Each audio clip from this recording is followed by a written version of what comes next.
Hey, I'm Bryce Johnson from Unpacking It Ministries. And here at Unpacking It, we have weekly podcasts, the Unpacking It podcast, the Fantasy Football Fellowship podcast.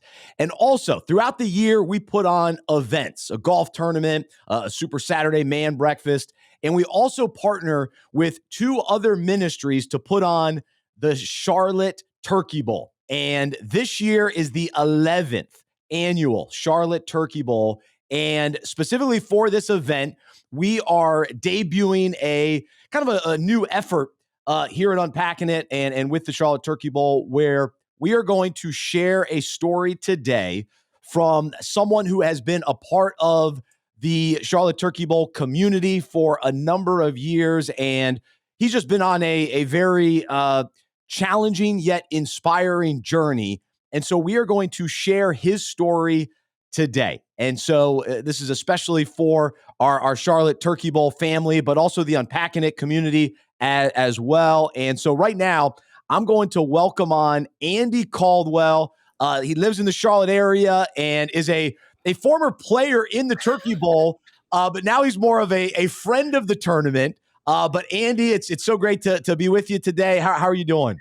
I'm doing great. Thanks for having me on the show. Yeah, that kind of hurts my feelings, but it makes sense that we're more of the coaching role now. I was going to ask if you want to put a team together, but I don't know if our knees can handle it on the turf, but it's so competitive. It's the back, it's the legs, it's tricky. Oh my. It's a young man's game, but I will say we do get a lot of older players out there, and the wide range of talent, skill set, ages. It's fun, so it's a great tournament. Yeah. We'll have around 25 teams again this year. But for you, over the years, what has made the tournament special, and why have you been a part of it for so long? Well, one is just early on, it was great to have my son, going from playing flag football together, coaching him to bringing on when he was through high school and college and bringing on the team along with some other older fathers and that community aspect. Also, not just it was because opportunity to share our relationship with the Lord, but also just to have competition and have fun and to see if we still had it athletically. But as as you know, it's good to see that other young kids are like sore by the third game and they're, oh man, they're pushing through and you still got it and all. But yeah, mainly just the community, just to see people come together and have fun and competition on a weekend in A- November. Absolutely. It's been a blast over the last 10 years, and now we're gearing up for the 11th one. And it's a full day. It's fun. You feel sore, but it's like, man, we accomplished something today. So it's Right. fun.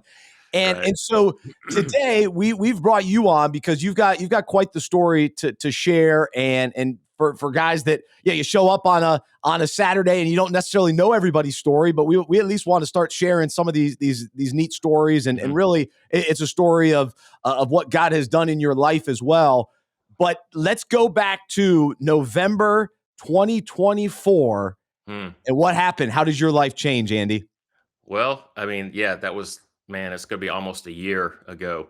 And yeah, I started having some back pains thinking, it was a muscular. I was working out a little bit at a gym and it was the summer right before last fall and started taking many tests and fast forward, finally got the approval to get an MRI driving home. And I get a call from Dr. Jeremy Thompson. Y'all look him up. And great guy, surgeon, doctor, and said, "Hey, Andy, I'm looking at your X-rays here, your MRI, and not X-rays, but MRI results, and I have bad news for you. You have a tumor on your spine." So I'm driving home, like, what? What am I going to tell my wife? And said, "Yeah, Andy, you need to go back and get into the ER immediately." So I go home and tell my wife. We go up there, and it was neat then to see the Lord start this journey. Now just how Dr. Thompson got me, triage. I don't know the right language, but got me in to the right people, said the right things on the information to get me to the cancer ward, which I didn't know at the time. And so that was November 18th. And, things changed at that time and realized that, the doctor started doing a lot of tests. They were rolling me into different MRIs. If you ever been in an MRI, it's like like a rager. It's like a rager on steroids and go into a rave. And it's just like your brain is like wired. it's lit up. But anyway, long story short, all the doctors got together and they decided to do surgery to take out the tumor on my T10 on my spine on November 21st. So I had a rock star doctor named Dr. Oh man, I had his name. Give me a second. I should have memorized it by now, but yeah, Dr. John Barry Candelario. I called him my space cowboy doctor because he wore cowboy boots and a lead suit with the purple galaxy stars on it. But he was rock star. We had a rock star team of hematologists, radiologists, cancer doctors, and of course his neurosurgeon team, and took that tumor off. And I never been happier to get. I was in, went to the hospital the 18th, surgery on the 21st. They discharged me on the 22nd. And I've never been happier to sit and watch game day football on Saturday in my own house. And so we kind of knew that it was going to be cancer, some type of cancer or blood cancer. And I ended up around after Christmas, after getting another PET scan, they confirmed I had non-Hodgkin's lymphoma stage 4, low-grade cancer. So I went through 6 months of chemo, and that's when my journey started. It's part of my story now. May 8th, I was declared in remission, thank the Lord, and started working out. Thanks for my middle daughter who got me in the gym. Burn boot camp, man. They're kicking my tail over there. I'm modifying, but I'm working out again because it took almost a year to get my strength back in my legs. So that was kind of a quick story. I know you have some questions about that, but I didn't have that on my bingo card. I'm still, as I told you the other day in our pre-production meeting, is like, yeah, I'm still processing. My body's still processing, my mentally, spiritually, and whatnot.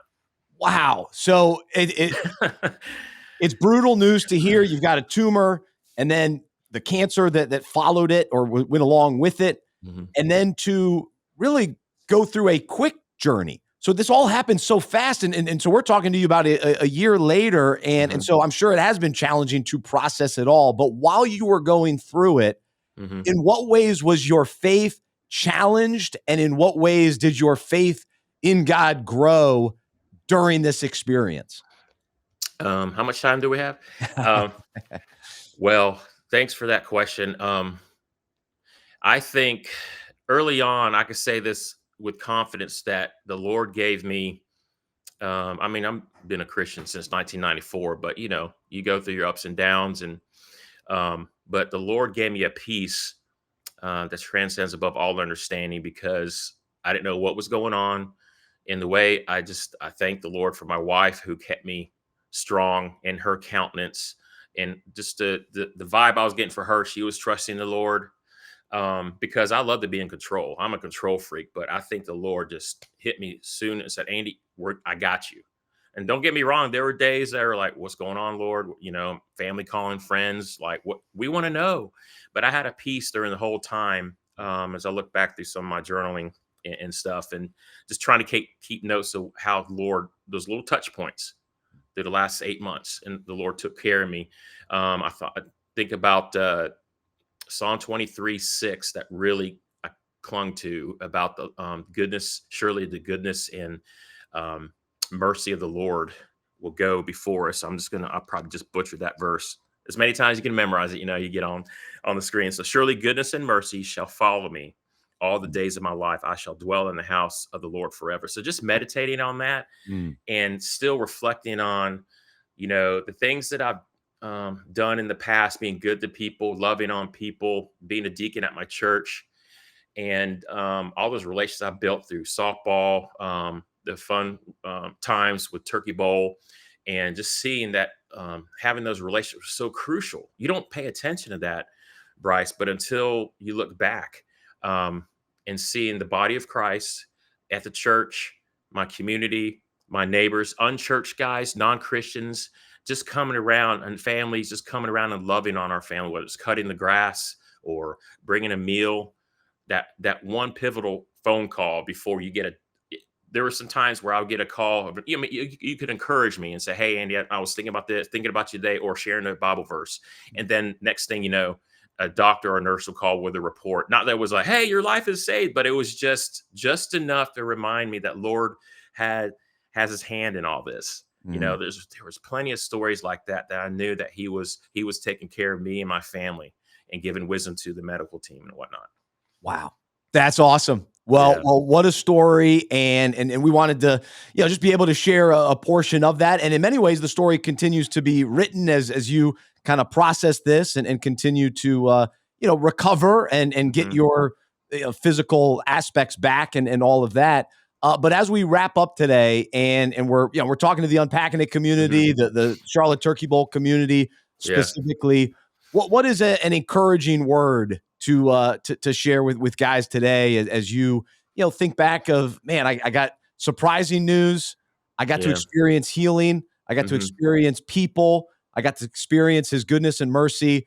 And for those today that may be wrestling with their faith or doubting their faith, well, Mm. what's an encouraging word for them today?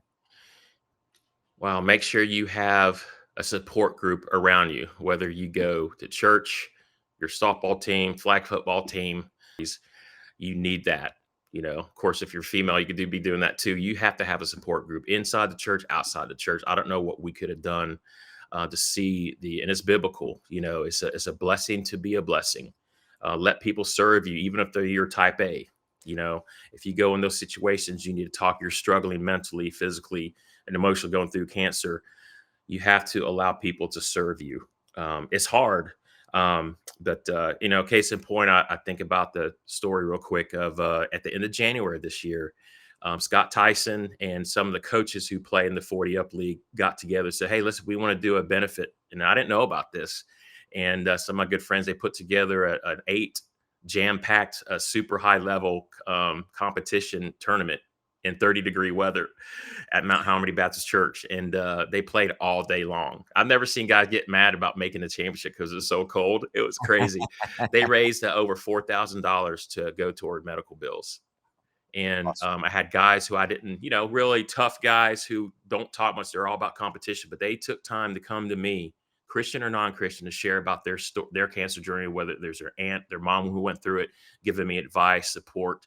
Man, that's what it's all about in community. There were no issues. There was still a lot of competition. Arguably the best players in South Charlotte who played that day, but they were there to support and encourage me in that. It just still blows my mind how they came there to come together to show the love, and that was very encouraging. So allow people to get involved with the sports team. You can't do it on your own. Of Hmm. course, we need God and you need a support group because that's what He calls us to do, to get that support. Yeah, to live together, to Yeah, ride the ups and celebrate with one another, weep with one another, encourage one another. A lot of verses throughout the Bible about one another's and one how another. we Yeah, and how we right, interact together and the need for each other, and especially it gets heightened when you go through something like cancer and the battle right. that goes along with that. And so great encouragement today. And Andy, appreciate you sharing Appreciate your you, brother. story and being willing to encourage the Turkey Bowl community and the Unpacking It community here today. So Yeah, we wish wish the you the best for best. the teams this year. Go get it. Absolutely. Well, we appreciate it. He's Andy Caldwell, and I'm Bryce Johnson. Be sure to check out unpackingit.com for more information about our ministry. And then also check out charlotteturkeybowl.com. And so the event is November 15th, and would love to see you out there. And we look forward to hopefully in the future sharing other stories from guys that participate in the Charlotte Turkey Bowl. But thanks so much for watching today. I'm Bryce. Have a great rest of your day.